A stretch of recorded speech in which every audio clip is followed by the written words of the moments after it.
No, you're fine. Just sit tight and we'll be with you in just a second. Okay, that's fine. I'm going to back up here. With the completion of the new skate park at Old Tool Park in 2019, administration is requesting the old skate park features located in the outdoor swimming pool parking lot be declared a surplus and disposed of. The features are as follows: a quarter pipe skate ramp with a platform, number one. Number two is two of those. One is a pyramid, one grind rail, one box ollie, and four skate ramp with a platform. The administration recommends the council declare the listed skate park equipment surplus. We have a motion on that? Motion to declare the above listed skate park equipment as surplus and authorize staff to dispose of it. Is there a second? Good job. So moved. Motion made and second to declare the above listed skate park equipment as surplus and authorize staff to dispose of. All those in favor say aye. Aye. Aye. Opposed? Motion carried. We're going to stop here for a minute, folks, and break into the meeting here. And the reason we are is because we're going to give the council an opportunity to visit with Steve Meyer, who is the Chief Financial Officer for Plymouth Energy. And Steve has requested the meeting to be able to due to the coronavirus. He, of course, can't fly out here. He wanted to come out and meet with you personally, but on second best we could do is do it by a conference call. We do have Steve on the other end of the line at this time. And so, Steve, I'm going to turn it over to you. Thanks so much for calling in. And I'd like to share, or have you share and visit with the council here in regard to what the plans are, where you're at in the program, Steve. Thanks, Dick. Yes, I wanted to kind of give an update today with regards to Plymouth Energy and where the plant is as we sit today, and what our outlook is going forward. Obviously, we've had a number of things happen in 2020. Some of our plans didn't come to fruition. However, the plant's basically been shut down since March when the pandemic hit. Realistically, between last October and until we shut the plant down in March, we probably burned through roughly around $12 million of capital just trying to operate the plant, and then the pandemic was kind of the final straw on that. So we basically shuttered the plant. We took a step back and tried to figure out where we go from here. The plant, as it sits today, there's really two predominant technologies within the ethanol space, one being an ICM design plant, which is basically most of the plants in the area are ICM designed. The one in Jackson, the one in Sioux Center, the one in Marcus, those are all ICM plants. The other technology is a Delta T, and really the difference between the two of them is basically the distillation and how the ethanol is distilled. One uses high pressure distillation, the other uses vacuum distillation.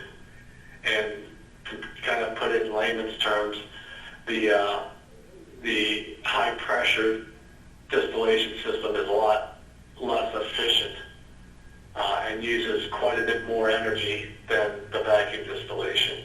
So as we look at it going forward, in order to be competitive in this marketplace and be competitive with our neighbors, we have to basically put some capital into the plant and basically redesign it and repurpose it. What we're proposed to do is basically change our distillation model in that plant from a high pressure to a vacuum distillation, which in our view roughly about 10 cents a gallon of cost savings to that plant, which should get us competitive with our surrounding neighbors in the ethanol space, and should put us above that 50% of operating plants with regards to cost. Now that's just one factor. The other factors you can't control is the spread between ethanol and corn, which this year has had its challenges.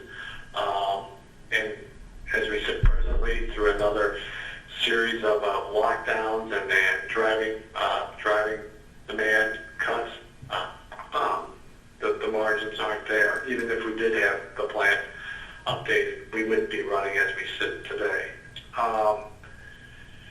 So that's kind of where we're at. Our view is to try to bring this plant back up in April, once the new driving season hits. We feel that there will be some demand at that point. Hopefully we'll be further along with distribution of the vaccine, and some of this pent-up driving demand comes to fruition here, starting in the spring. In reality, we've got to get, for the U.S. to get back up there, we've got to get the urban areas back to driving. We got to get, kids back in school. We have to get parents able to go into the workplace. So, and that has not been the case for the most of 2020. When that does happen, we feel that there will be a shortage of ethanol, because right now the ethanol market's fairly balanced. A lot of the plants that have gone offline, as we have, will not come back up. They just won't have the capital to either get efficient or be able to compete. So we feel that the market will be short going into midpoint of 2021, and should provide adequate margin out there as we go forward. So that's our view. We're looking to put $16 million of capital into that plant. So you think about it, within probably 18 months, we would have invested $28 million into that facility out there to try to make it run. That's the way we see it, and that's what we're doing. I think we appreciate the city working with us with the transload facility. That is in our future. Obviously, we need that facility to be viable. We cannot be reliant on one railroad, and the railroad that we're relying on, the BN, is not the most favorable. So we are looking to be able to ship out of Lamar's and take it into Chicago or take it south, as we've talked in the past. So really what we're doing now is we're looking for some relief until we get that plant back operational and we get the CapEx investment completed in it. I think I mentioned to Dick we are willing to make a partial payment as we go forward as a sign of good faith, to show that we are attempting to work with you. But as we speak now, the plant really has no operating revenue, it has not generated cash since March. So therefore, we're kind of strained on budgets. We want to make sure we've got enough money in play that we can basically get the capital improvements completed, get the staff rehired, and get the plant back up running. So that's kind of where we sit today. I'd be more than happy to try to entertain questions on this, if there are any. Hey Steve, thank you for joining. This is Clark on the City Council. I've got a couple questions. I know nothing. Sure. I know nothing about your business, period. My curiosity is in our area, there's probably 4. Hudson, Poet, Sioux Center, Marcus, and Galva, I believe. They're all up at night. I'm kind of curious why you're not. Well, Poet is Poet. Okay, they're a completely different technology. The others are ICM plants. Okay. And Galva, I tell you, what Galva's done is Galva's basically been able to sell into the hand sanitizer market. They've got a different production process. That's not an ICM. That is not a Delta T. but for some reason they're able to be able to participate in that sanitizer market. We attempted to do that. I mean, right off the bat, it was kind of like the Wild Wild West with the sanitizer market. The FDA basically reeled it in real fast, and really what happens is we cannot get the impurities out of this stuff sufficient enough to meet the minimum FDA guidelines for it. So that's kind of why we're not in it any longer. So that's how they do it. Poet shut down a number of their plants. They kept their Iowa plants open. But the other plants are ICM plants, and we're at 10-cent disadvantage. And what that means is they can run at break even and basically cover some of the fixed cost, whereby we'd be losing 10 cents a gallon. And for us, at 4 million gallons, that's a lot of cash to burn. Well, Steve, I want you to know that I'm only one of 5 council people, and my biggest thing is I appreciate you guys putting something at it. Okay, so you said you're going to do that, you know, because we want this thing to survive. We are behind you 100%. However, we also owe it to ourselves to make sure that there's at least, you know, good faith on you guys' part, which you're saying there is, and I'm satisfied with that. So as long as we know we're all moving in the same direction, slower or faster than what any of us can predict, who can know, but as long as you guys are showing good faith and helping us a little bit, we're gonna play ball with you. Okay, we appreciate that, and again, we appreciate everything that the city's done for us, and the LBIC. I mean, we view it as a very valuable partnership, and a very valuable partnership in the community, so we do value it, and we do appreciate it. Okay, that's it for me, Dick. Thanks, Steve. Okay, thanks, Clark. Okay. I appreciate it. Steve, just one thing, I don't think we've visited with the council about this, but, you know, the agreement that we had, we've sat down with Steve, and they're looking at maybe a startup in March or possibly June to get this thing going again and get it back on the rail. And we've agreed on the 20 or 21,000, I forget which it is, payment towards the loan each month, starting December, I believe is the first payment.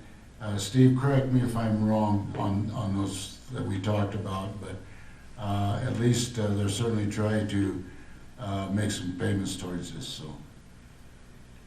Is that right? No, that's correct, Dick. I mean, Yeah. we realize that you guys deferred quite a bit here for us, and then basically has worked with us for a period of time here, trying to get this thing to work right.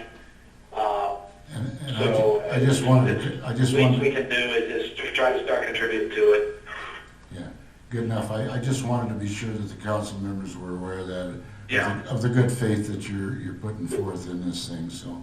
Is there any other questions that you'd like to ask Steve? Feel free to do so. Any council members? Anybody? Steve, you must have done a good job. I hear none. Hey, Steve, thanks so Once much. again, Thank you so much okay, thank you very much, guys. for taking your time. Thank you. Bye. All right, bye. Okay, moving on. I lost my place here. Too much to think about today. Okay, number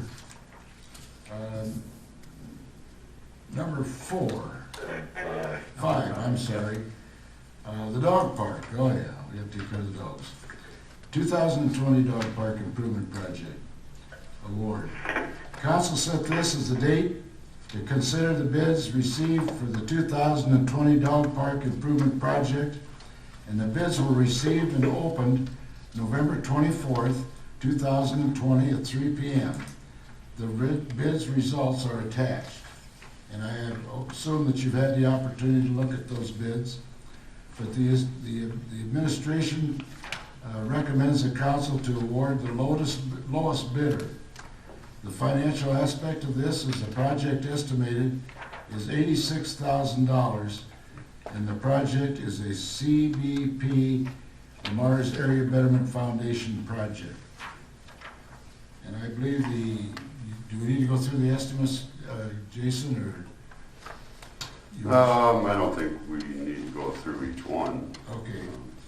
I was involved in it, but the lowest bidder was Vanderwit and Sons Incorporated in the amount of $64,996.43. And the estimated project cost was $86,000. So we felt it was a real fair bid to come in. This Vanderwit and Sons have done a lot of work for us in town here over the last several years. They just got done doing the dirt work out here at the industrial park, and they're very reliable contractors. So, any questions? Hearing none, I'd entertain a motion. Motion to adopt resolution 2045, awarding the contract for the 2020 dog park improvement project to Vanderwit and Sons, $64,996. Is there a second? Good job, second. Excuse me, what did you say? I said 43 cents. Oh. There's a motion been made and second to adopt the resolution 20-45, awarding the contract for the 2020 dog park improvement project to Vanderwit and Sons Incorporated in the amount of $64,996.43. Do we have a roll call on that, Bill? Donlin, Yes. Wick, Yes. Nelson, Yes. Goodchild. Yeah. Motion carried. Moving on to the discussion part of the program under D. We've handled the Plymouth Energy program. I apologize, and I want to thank each one of you for taking time out to share that information, but we felt it was very necessary for you council members, and so that's the reason we set it up the way we did. Kim, do you have anything? Nothing, thank you. Steve? No, nothing today, thank you. Mr. Goodchild? The only thing I have, Mayor, would be for Jason, possibly.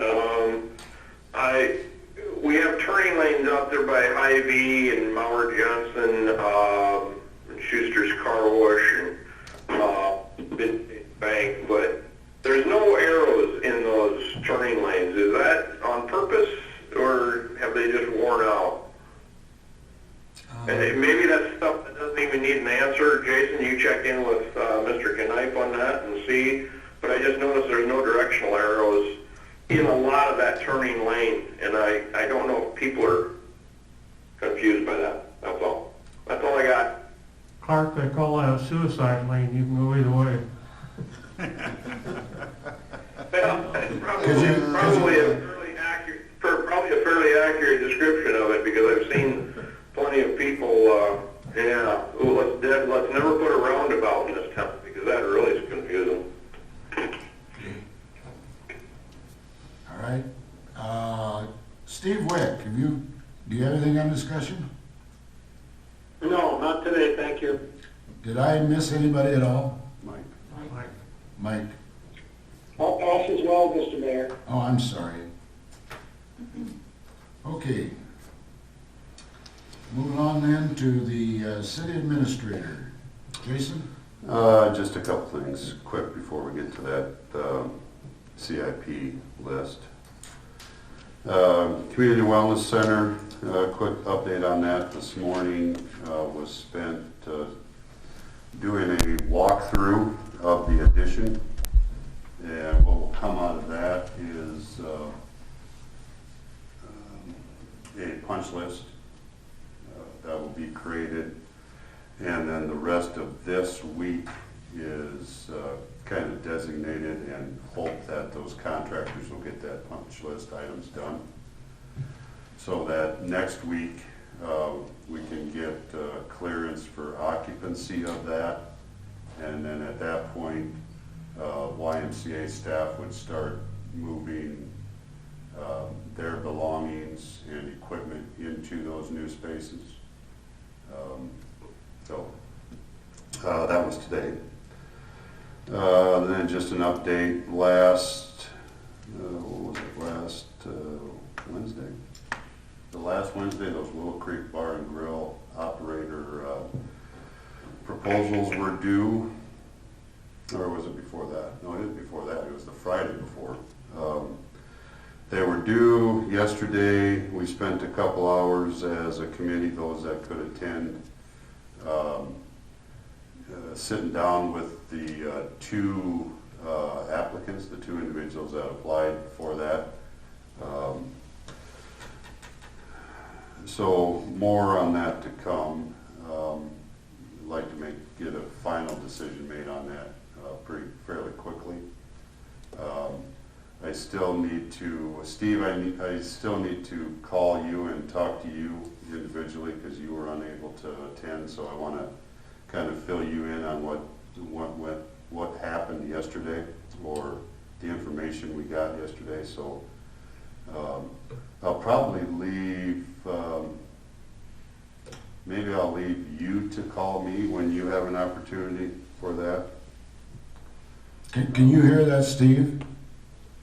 Yes, I can. Okay, I didn't know for sure if you could. Go ahead. I'll leave it up to you, Steve, if you want to. All right, thank you. Like I said, we'll try to get that resolved and that decision made pretty quickly. But so that's all I had on update things. I did provide for you today was the capital improvement plan put together. Maybe it looks a little bit different than what council has seen in the past, but it's kind of a roadmap. I mean, it can be ever changing. I tried to put projects in logical year, and I wanted to make sure I got this out before we started to get into budget talks, so we kind of had an idea of what I'm thinking.